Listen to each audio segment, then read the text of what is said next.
Bismillahirrahmanirrahim. Assalamualaikum warahmatullahi wabarakatuh.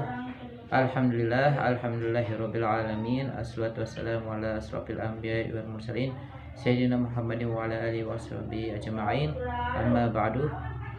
Yang kami hormati Bapak Dr. Syukri MPD selaku dosen pengampu dalam mata pelajaran metode khusus PAI, dan teman-teman sekalian yang dirahmati Allah Subhanahu wa taala. Di sini kami kelompok 11 akan mempresentasikan terkait dengan jenis-jenis alat peraga dalam pembelajaran PAI dan efektivitas penggunaannya. Saya sebagai moderator dalam pemateri, saya Farizul Hadi dengan NIM 160101221, dan rekan saya Niswatin Aulia dengan NIM 1901011030, Yuni Yuliani dengan NIM 19010131. Baiklah, kami akan memulai pemateri pertama. Kepada saudari Niswatin Aulia, dipersilakan. Bismillahirrahmanirrahim. Saya Niswatin Aulia dengan NIM 1901011030 sebagai pemateri pertama yang akan menjelaskan pengertian efektivitas pada pembelajaran PAI dan pengertian alat peraga. Pengertian efektivitas. Efektivitas adalah pemanfaatan sumber daya sarana prasarana dalam jumlah tertentu yang secara sadar ditetapkan sebelumnya untuk menghasilkan sejumlah barang atau jasa dengan kegiatan yang dijalankannya. Efektivitas juga menunjukkan keberhasilan dari segi tercapainya tindakan sasaran yang telah ditetapkan. Adapun pengertian efektivitas menurut para ahli, diantaranya menurut Sondang P. Siagian memberikan definisi sebagai berikut.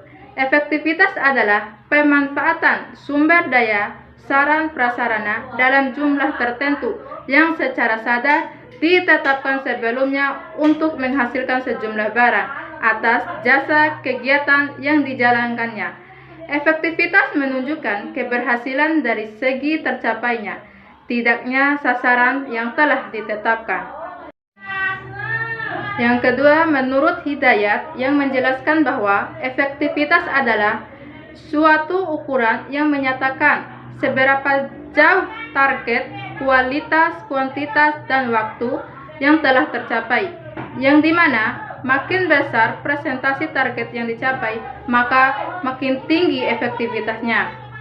Jadi, dari beberapa pendapat para ahli tersebut, dapat disimpulkan bahwa efektivitas adalah sesuatu ukuran yang dapat menunjukkan seberapa besar tingkatan atau ukuran yang dapat menunjukkan seberapa besar kualitas, kuantitas, dan waktu yang bisa tercapai sesuai dengan tujuan yang telah diterapkan dalam suatu manajemen.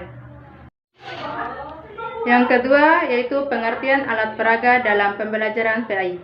Alat peraga merupakan salah satu komponen penentu efektivitas belajar, yang dimana alat peraga ini mengubah materi yang abstrak menjadi konkret dan realistik. Penyediaan perangkat alat peraga merupakan bagian dari pemenuhan kebutuhan siswa untuk belajar.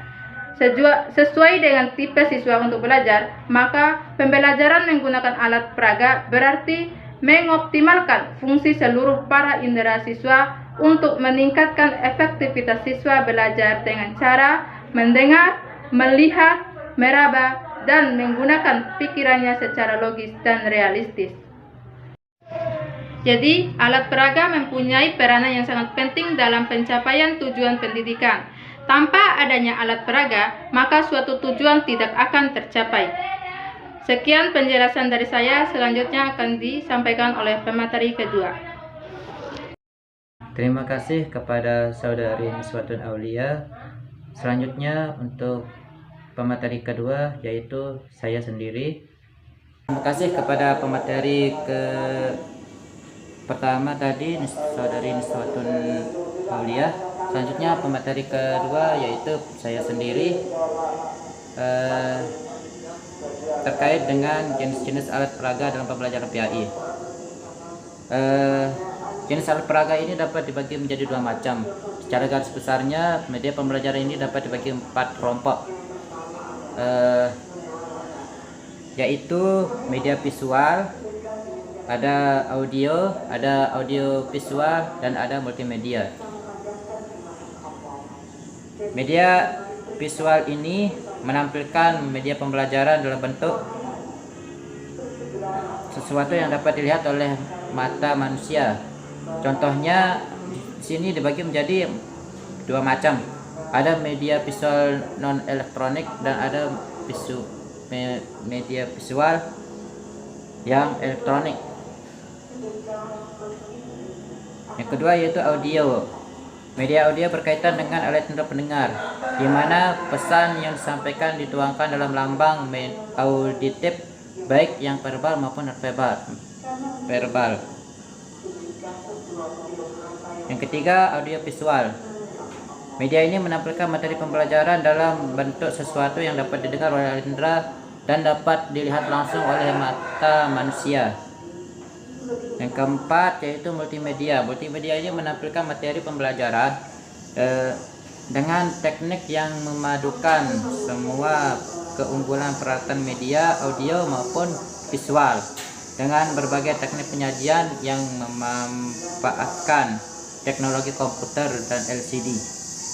Selanjutnya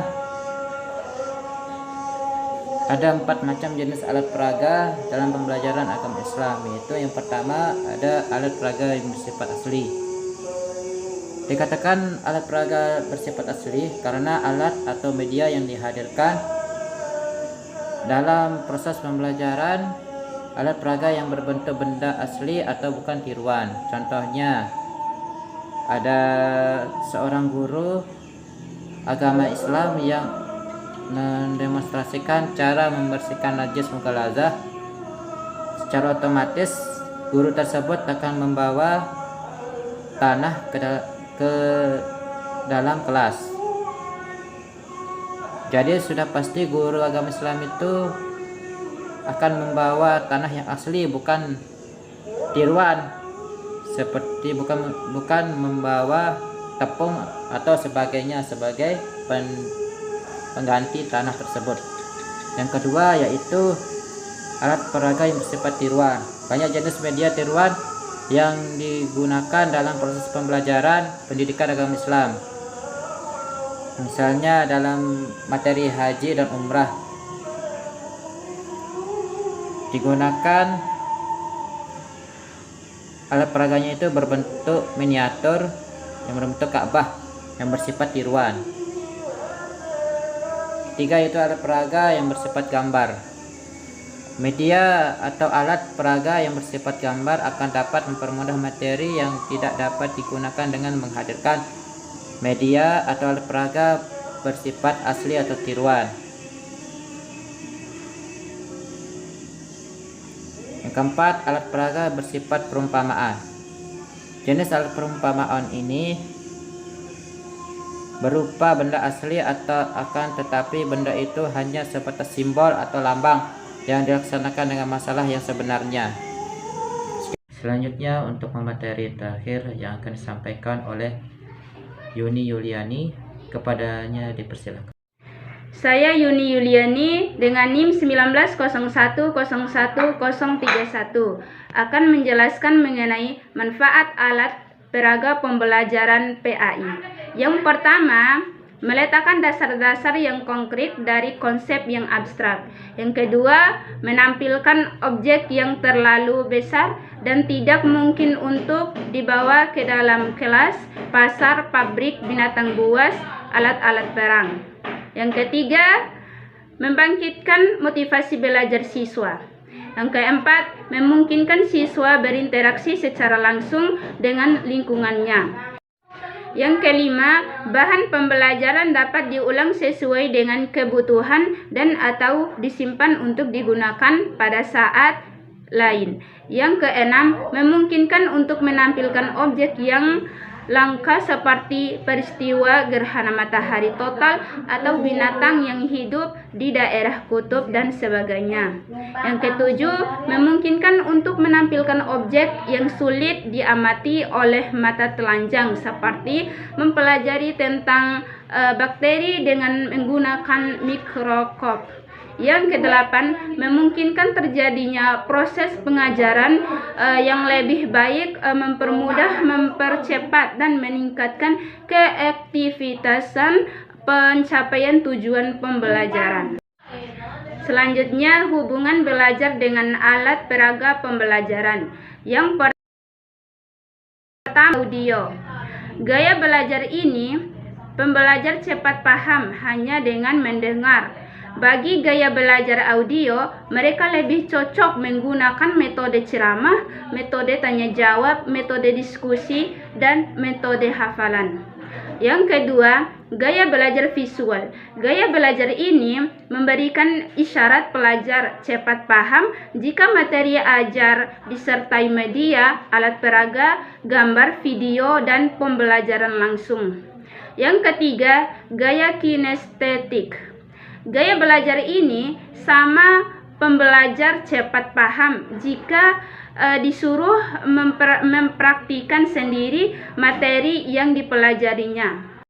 Sekian penyampaian materi dari saya kembalikan kepada moderator. Sekian presentasi dari kami kelompok 11. Kurang lebihnya kami memohon maaf. Billahi taufiq wal hidayah. Assalamualaikum warahmatullahi wabarakatuh.